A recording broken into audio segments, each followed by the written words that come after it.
Coach, can you talk about the meeting you and Keith had before he decided to leave? It seemed like you guys left on good terms, and he's going to go play for someone that I believe you're pretty good friends with and coached him, don't you?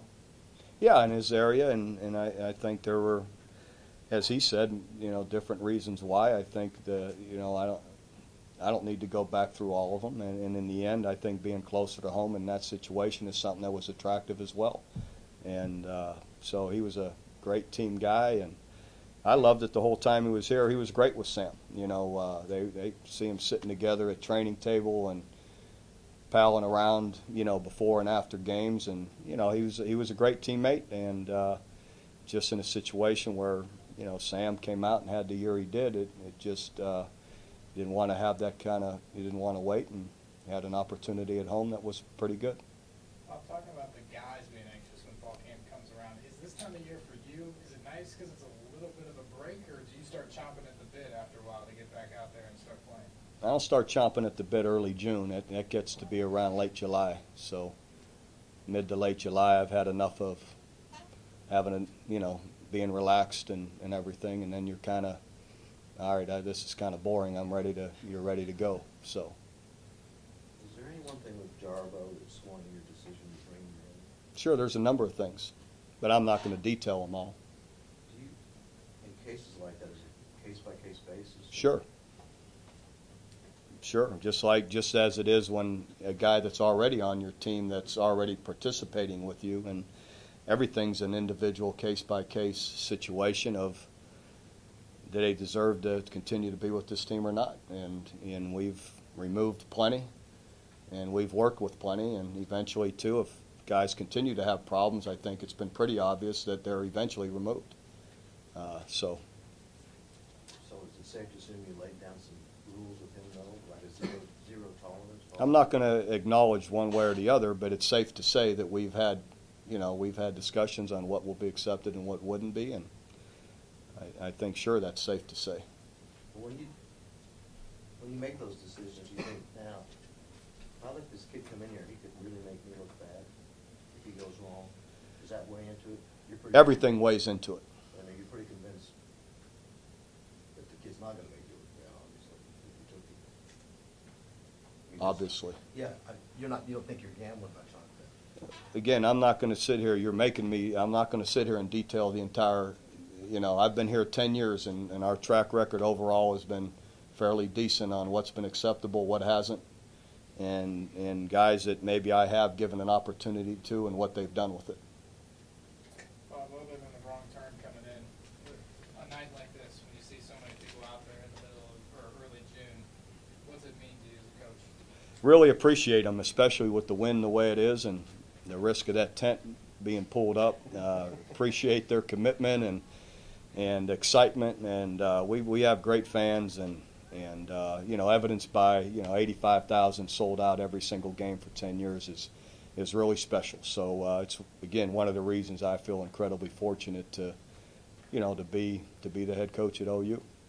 Got time for one more question. How much closer are we to a college football playoff, do you think? And what Not very close. Not very close. Yeah, it just got voted down. I know, but what are the mechanisms from a head coach's Why?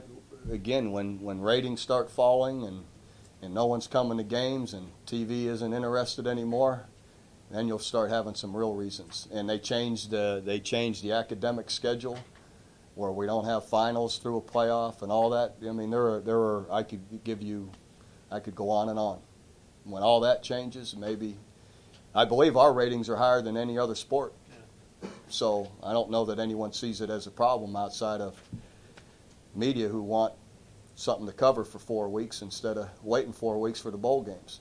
You sound like a proponent then of the bowl games, a big time proponent. I'm a proponent of the bowl games. I'm a proponent of finals. I've heard a million times people say, well, they're not even in school. Why wouldn't they? Well, our guys are in school all the way up till late December 19th, 20th, taking finals. And, it's not, again, I don't see attendance and TV, viewership and all that as much of a problem. It looks to be pretty exciting. Our regular season means more than any other sport, and that's why it's followed so much. Bear, you haven't asked a question for a half hour, so I wondered why you were here. Yeah, I was wondering myself. You brought up the bowl games. 5 months since the Fiesta Bowl. You said you were going to have to take a look and see what you guys are doing for bowl preparation. 6 months since the Big 12 championship. You forgot about that, No, didn't I you? haven't forgot. Have you, in the off season, is this when you look and say, hey, or what do we do? Do we need to change anything? I don't Or do need you to wait. until December? I don't need to wait till now. In the end, everyone acts like there's one certain thing you do, and then that fixes everything. You need to play better. You need to coach better. You need to stay in the moment. All of it. But I don't forget the fact that just 3 weeks before, or 4 weeks before, we beat the #1 team in the United States, the second time in the season when it really mattered for the Big 12 championship trophy to get to the Fiesta Bowl. So we're obviously doing something right to do that. And again, we'll, hopefully we can, it's not like we haven't won BCS bowls. We won 2 of them with the Rose Bowl and the National Championship Orange Bowl, and we won another Cotton Bowl and Holiday Bowl along with it. So again, it's what you choose to focus on. So it sounds like you don't dwell on it. No, obviously. Is it hard for you to get away from it? And Not at all. I'm reading Sports Illustrated 2 weeks ago. Just out of the blue, somebody writes in, they were talking about the 58 Giants and Colts, greatest game of all time. They wrote about it. 2 weeks later, a guy writes a letter and said, forget the Giants and the Colts. Greatest game of all time was Oklahoma and Boise State. And there's a guy from New It Jersey. was a great game. So, But you guys act like we were some overwhelming team that year. Every game we were in that year was a struggle for us, right or not? And you guys didn't think we could go to Missouri and beat Missouri that year. We kicked our quarterback off to start the season, the starting quarterback. How many teams have done that? And still go on and win the Big 12 championship. So, in the end, you have something to write about, go ahead and write it. But I also know what else has been done. And I don't lose track of that, nor do your players who compete with you and play for you. It just gets back to sometimes it's, all people want to talk about is what was the last event. And that's okay, I get it. But that doesn't mean I dwell on it. And, and that doesn't mean we don't look at everything we do and always try and improve it and change it. Right after the game, he said something like that. We're going to have to look at maybe what we're doing wrong here. I forget how you said it. No, I didn't say that, You but said, well, the fact that you'd lost these number in a row. Yeah, you said something Look like at how we do things. Yeah. well, you know what? In the end, too, again, there are so many factors that get involved in a bowl game. The 4 weeks, you got some juniors leaving, you have some seniors that are already graduated and are ready to move on. You have coaching changes. You have a coach that leaves, and a team loses their last game, has something to prove. Another team beats somebody, and everyone pats them on the back for a month. There are so many factors that lead into that there's no one of them that's going to fix anything.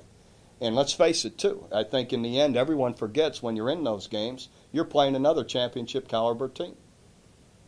And so, whether everyone thinks you're the only one that has, sometimes the only one that has scholarships or the only one who has, players that are going to the NFL. So do a whole bunch of other teams. And usually when you're in those games, they do too.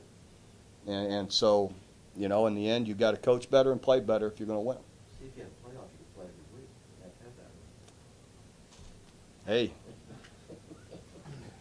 we play 14 games here more than we do 13. So now you want us to play 17 games, so. You're missing a quarter of your defensive starting line. Well, I didn't want to bring up an excuse, and I'm not making one, but losing 3 or 4 defense or offensive starters together isn't easy to overcome when you're playing another championship team. Those are all factors that enter into all these situations. So, again, that's just the way it is. you can use it to motivate, can't you, though? Yeah. Someone, I think it was Dean, told us about the quote from Pat White you got hanging up. Whatever guys need, but in the end, there's motivation in a lot of ways, depending on whether guys want to accept it or not. I don't think necessarily you have to have that for guys to be motivated. Maybe some do. So, I'm not big on focusing on things like that. All right, Coach, let's. Yep, we got a bunch of fans waiting. Thanks, Bob. All right, thanks, guys.